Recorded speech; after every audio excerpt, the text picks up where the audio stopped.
নমস্কার বন্ধুরা, সবাইকে পৌষ সংক্রান্তির শুভেচ্ছা এবং ভালোবাসা জানাই। আজ বানালাম পাটিসাপটা পিঠে। এখানে আমি নারকেলটা ছাড়িয়ে ভেঙে নিয়েছি। এবার এটা আমি কুড়ে নিলাম।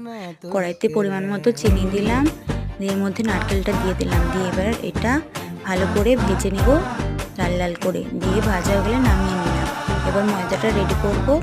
তার জন্য নিয়েছি পরিমাণ মতো ময়দা, পরিমাণ মতো নুন আর অল্প সামান্য চিনি, কারণ বেশি মিষ্টি দিলে উঠবে না, কড়ার মধ্যে বসে যাওয়ার চান্স থাকে। তাই ময়দার মধ্যে অল্প চিনি দেবে, আর পুরটা যে বানাবে তাতে একটু বেশি মিষ্টি দেবে। আমি এইভাবে ব্যাটার তৈরি করে নিয়েছি অল্প অল্প জল দিয়ে।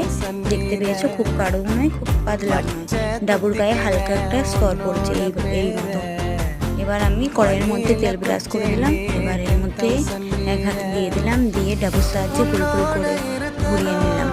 এবার এর মধ্যে আমি নারকেলের পুরটা দিয়ে এভাবে পাট পাট করে উল্টো পাল্টে লাল লাল করে ভেজে নিলাম। আমার পাটিসাপটা রেডি। ভালো লাগলে